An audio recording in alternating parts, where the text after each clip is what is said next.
The whole purpose of the online itinerant is to lighten your load, make your life easier so that you can have more time doing what you love doing, which is working with this incredible population of students.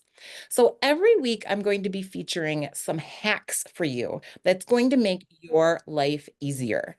And then what happens after I do this live, which you will be invited to join every week, but after I do it, as I do it, I record it and I will put it into a YouTube channel. Subscribe to the YouTube channel because just in case you can't make it here live, then you will have the opportunity to see it later on the YouTube channel. So with that, let me just do a brief introduction of the online itinerant and me. My name is Stephanie Kesson, and by trade, I am a teacher of the deaf and hard of hearing, also a sign language interpreter and a parent advocate, and largely just all the things that pour into kids who have hearing loss. The online itinerant was launched back in 2017 as a platform to be able Yeah. to support other teachers and other professionals. Itinerant was launched in 2017 as a way to be able to, again, lighten the load of professionals who work with deaf and hard of hearing students. That's because there's a shortage. There's a shortage in the field, and people need support because we're overwhelmed. Our caseloads are huge, and we need tools and tips and resources and training to be able to thrive so that we can allow our students to thrive. And the purpose of the online itinerant is to be able to support you and pour into you so that your students can thrive even when the deaf and hard of hearing teacher isn't there, which, as we know, is quite frankly most of the time. Because in today's educational arena, approximately 90% of students who have hearing loss go to school in their neighborhood school. 90% about, okay? I think it's like technically 87%, something like that. Out of that 90% of the kids that are in their neighborhood school, 60% of them are in the mainstream for more than half of their day. And they have very limited support from the DHH teacher, so from the teacher of the deaf and hard of hearing. So maybe it's once a week, maybe it's 3 times a week.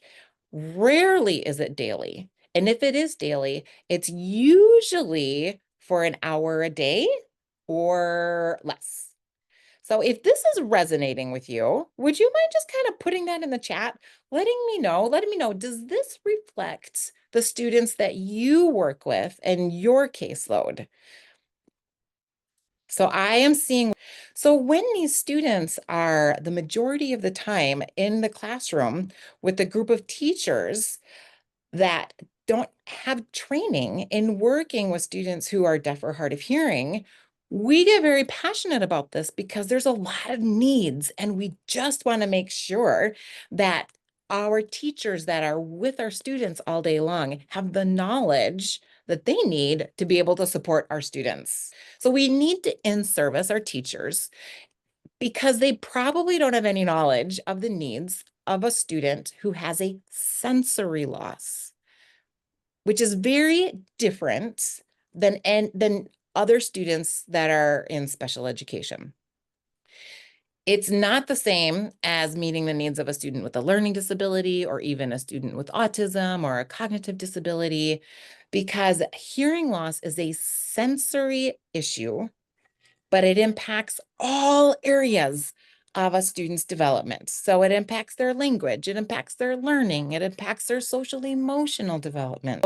So we are very passionate about making sure that our students' needs are understood because they're in the classroom with other teachers who don't have that information like we do. So because they have a hearing loss, the biggest issue that they face is the issue of access. The less access they have to what they're hearing around them, the bigger the impact, the bigger the impact of their hearing loss. This makes sense, of course, right? So for us as teachers of the deaf and hard of hearing, we feel this urgency to make sure that everybody understands the impact of this for our students. So for us as professionals who work with DHH students, deaf and hard of hearing teachers especially, but also audiologists, SLPs, all the people who are training the others on the needs of these students. We are faced with the challenge of having a huge caseload of students that are at multiple schools and have multiple teachers, and we don't have enough time to get to everybody. Now, if this is resonating with you, please let me know, put it in the chat that that this is what you are also seeing and that this is making sense to you. Well, I'm seeing from the responses that I'm talking to the right people, which is really good. So because of that, we tend to in-service all the people on all the things for all the students the fastest way that we can. And this, of course, this challenge is even extra, even more, because we have to do it before school starts. And most teachers aren't really in school before school starts. We're not much before school starts. And so here we are, the week before, a couple days before, we're trying to get to all the people to tell them all the things. Of course, the problem with it is that we often fall short. And if you have found yourself in a situation where you're like, why is this teacher doing fill in the blank? I taught them how to do that. I taught them how to mute the mic. I taught them how to where to seat the students. I told them to do comprehension checks. I explained about small group work. Why are they not doing what I told them? It's because of some of the issues that we are talking about tonight. So the purpose of tonight is to talk about what not to do, but I want you to not worry, because I realize that some of you may have already started doing some of these in services, and maybe you're saying, oh my gosh, I just did that. Why didn't I know better? Now what am I going to do? And I want you to know it's okay. It's okay. Even if you've already done all of these things, there is still time to support your student and to fix the issue, if you will, and to be able to provide the in-service support that the teachers need so that it can be effective. So tonight's topic is the 3 in-service don'ts that everyone does. Don't feel bad if you've done these things, because like the slide says, everyone does them. It's very, very common. It's not you. It's kind of how it goes. And it goes this way because of all the things that we just talked about. So don't feel bad. And you are going to get the hacks to be able to fix it, right? To be able to support your students and be much more effective in teaching the other teachers that your students are with what to do and how to support them all year long. Don't do one big beginning of the year training. Now, if you have done this, it's okay. It's okay. I understand. I understand. The thing is that it's likely that it's just not going to have impact all year long. So why do you think that that is? Why do you think that this is a don't for the purpose of tonight? Why would that not be effective? If we think about us and how long it took us to really wrap our head around the needs of our students and how much we're still learning, even though these are the only students that we even think about, and the learning curve that we have, and then just imagine the learning curve that other people have when it's all new to them. So the research shows that a 1-hour workshop at the beginning of the year, it actually shows no measurable impact, but it actually annoys teachers instead. So why do you think it annoys teachers that they're in a 1-hour workshop at the beginning of the year? Why would they feel that way? Yeah, I see in the chat because they're busy. Because they're sitting there they're thinking about all the things that they actually should be doing that's a higher priority to them. So this workshop is not their top priority right now. And they're actually frustrated that they're there in this workshop when they actually would rather be doing their other things that they feel are higher priorities. So only 29% of teachers report that beginning of the year in service is very useful, which means 2/3 of the teachers that we're doing this with feel that it's not very useful to them. Number two, don't catch a teacher in the morning right before school starts. And I should also say between classes, in between classes and the students. Don't do that. Why would I say that? Why would I say this is not an effective way to in-service or connect with people? Before school starts in the morning and in between classes are the worst time to give a teacher new information. Whatever you explain, it's not going to stick. And this is where we start banging our heads and saying, I told them. I told them to mute the microphone. I told them to do this. I already explained this. But this is why it doesn't stick for them. They're not, they don't have, it's not their fault. Their mind is not at the mental capacity. And we're probably the same way. We're probably the same way. First thing in the morning is when teachers have the heaviest cognitive load. They're thinking of all the things that they need to get done before the students come in. And they're multitasking, even though they might be looking at you and they might be nodding and talking, their brain is still checking off all the things that they need to do before the rest of the students come in. So this significantly reduces retention. Number 3, don't send a long email. Now, we're going to talk about the definition of a long email in a second, but why do you think that that is not effective to send a long email? So you're going to love this. I've seen a couple numbers. I've seen between 30 and 50%, but the research shows that less than 30% of people read emails with more than 120 words. Maybe it's as much as 50% depending on the topic and depending on the time of the year, but it might be as few as less than 30% of people, more than 125 words. So what does 125 words look like? This right here is 125 words. Now, I took a typical email that somebody would write at the beginning of the year, and I put it in ChatGPT and I said, condense this to 125 words. And this is what I got for 125 words. Now, if you ask me, that's a pretty short email. But what we're doing when we're sending emails longer like this, we're giving a lot of information and we're actually putting some mental task on people. And that is when our effort gets lost. This is when they don't respond. This is when they don't follow through. This is when they don't process it. And so if you're sending an email that's longer than this, then it's very likely that it will miss the mark and you will not have the impact that you are hoping for at the beginning of the year. Okay, so the question is, what do we do?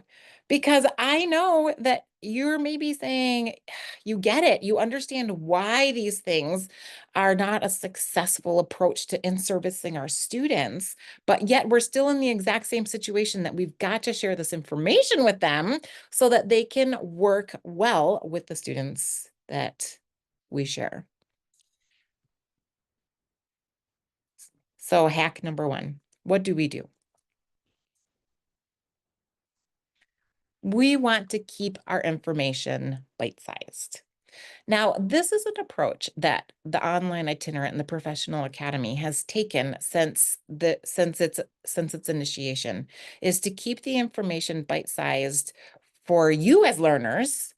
And we also need to remember to keep it bite-sized for other people who are learning about the needs of our students. So we want to think about micro sessions. We want to talk about short little bites of information, and then we want to build on it throughout the year.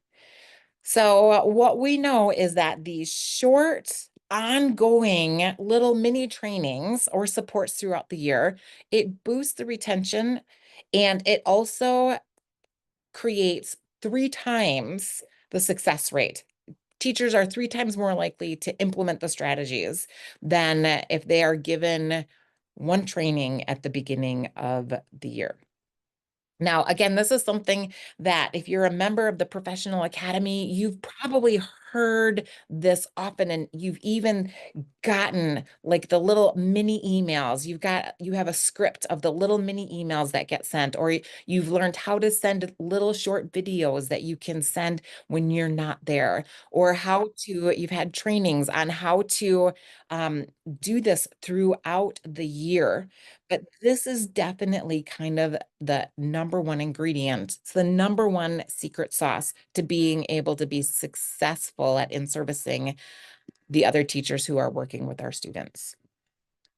Hack number 2 is to schedule intentional time with those teachers. So that is to schedule it ahead of time, not to grab them when they're not ready, but to plan a brief check-in during a prep, or to be able to send a video and be able to check up and make sure that they were able to see the video.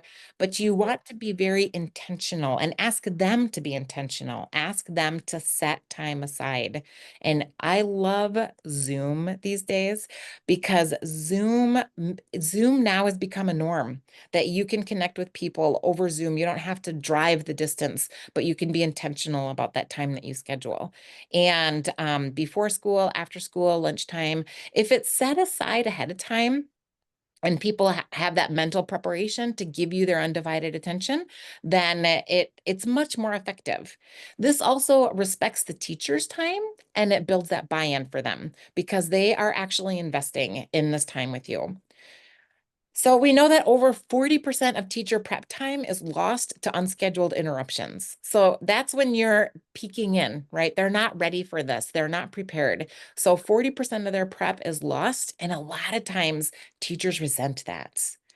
And then they start to resent you. And we don't want that. We don't want them feeling like, oh, can't she just send me an email? Ugh, how important is this? Now I've lost the time that I've, had that I needed for something else. So we want to allow teachers to be able to protect that time.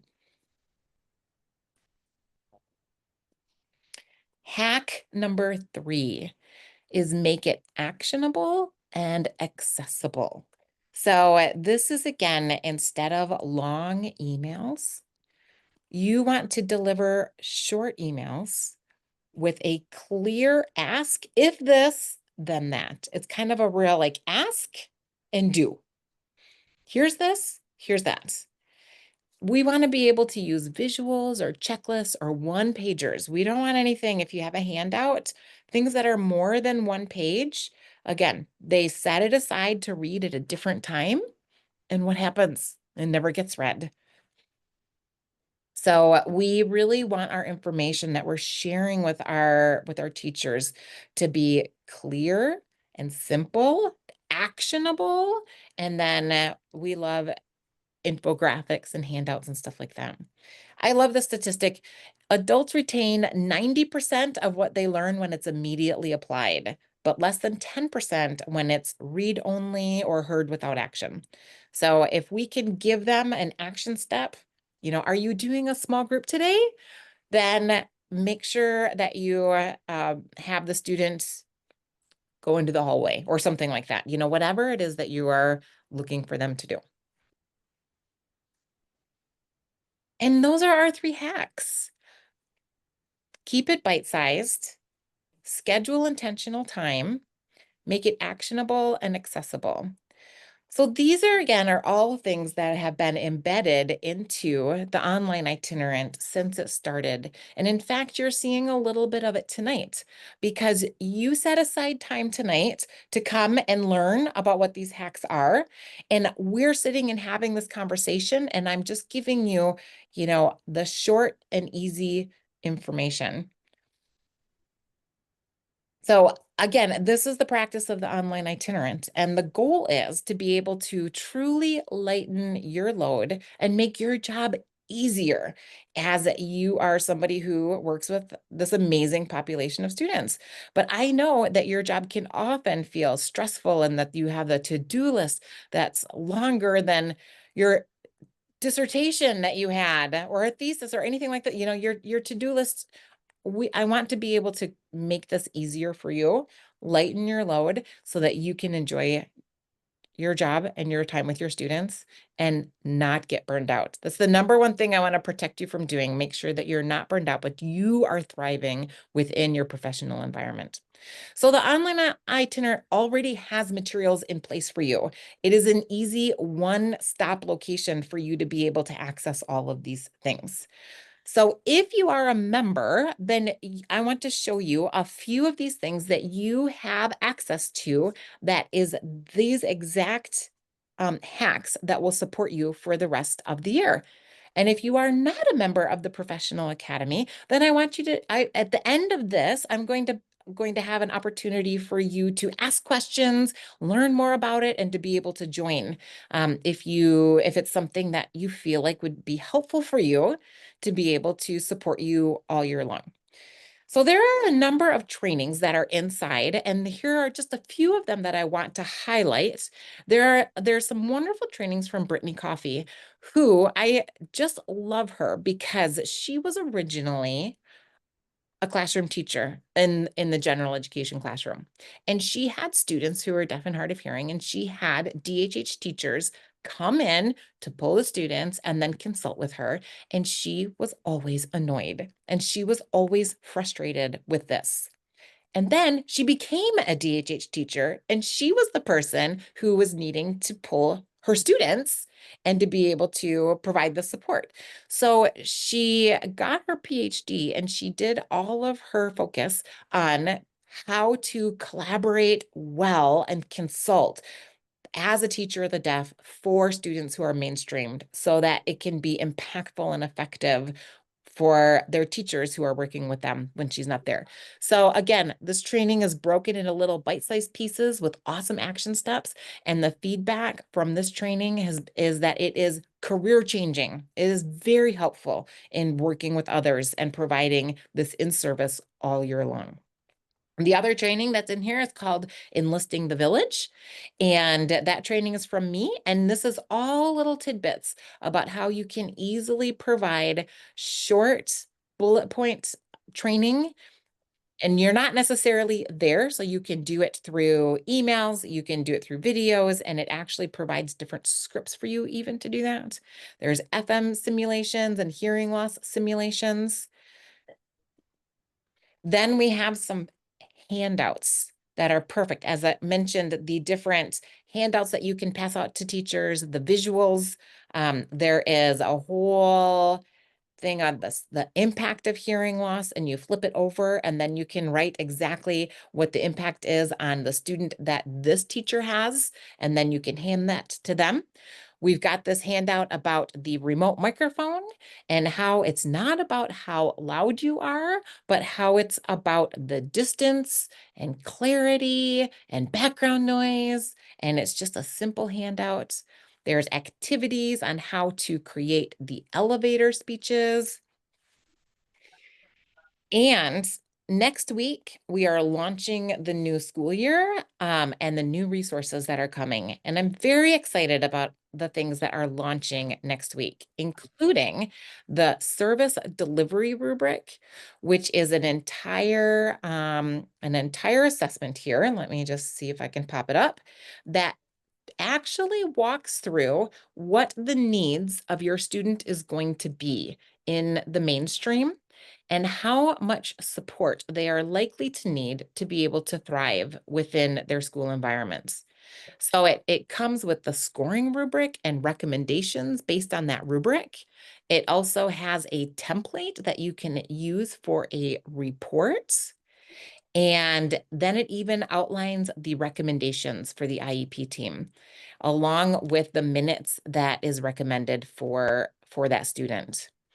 In addition, we've got another handout that's coming that is called Understanding Background Noise for students with hearing loss. This is a huge thing for students in the mainstream, is the background noise. Small group work is a huge part of general education these days. And of course, it is absolutely debilitating for our students to be trying to make sense of anything when there is background noise. So these are some handouts that are launching next week. I can't wait to show them to you.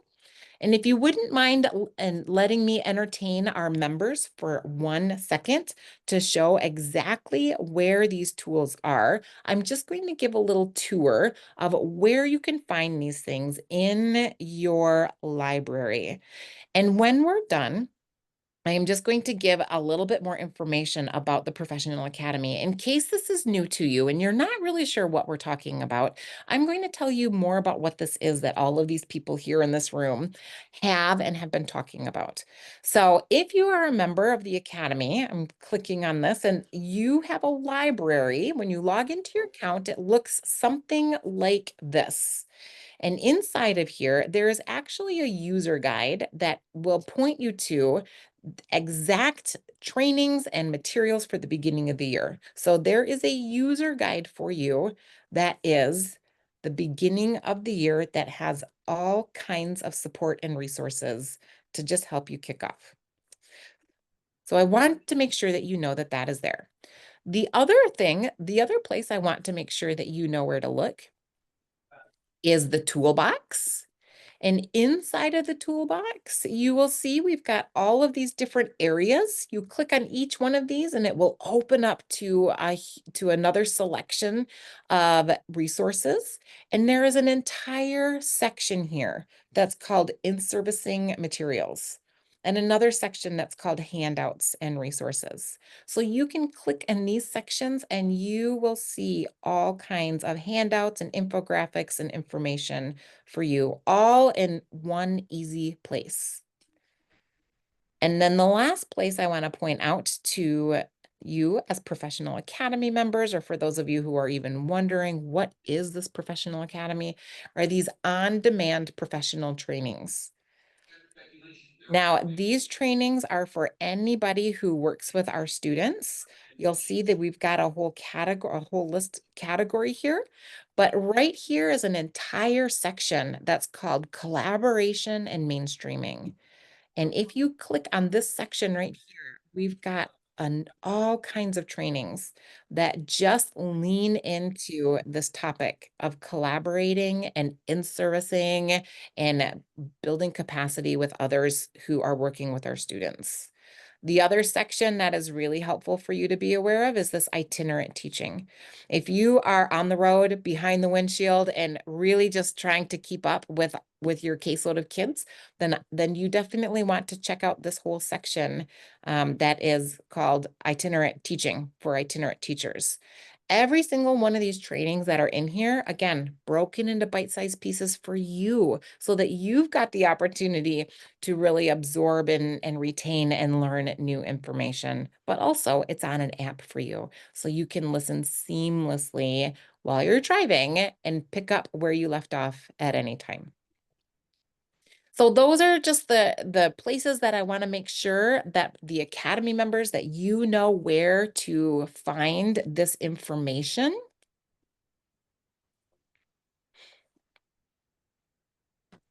Here we go. And in case you're not a member of the Professional Academy and you're wondering, what is this? It's pretty exciting. The Professional Academy just this summer passed a benchmark that is kind of a big deal. The Professional Academy just passed over 1,000 members inside the Academy. That's 1,000, over 1,000 professionals, teachers of the deaf and hard of hearing, sign language interpreters, SLPs, educational audiologists, special education teachers. everybody who's pouring into the needs of the students who are deaf and hard of hearing. So it has become the gold standard in supporting the needs of these students and the professionals who work with them. If you're interested in joining the 1,000 plus members, then we would love to have you in the Professional Academy.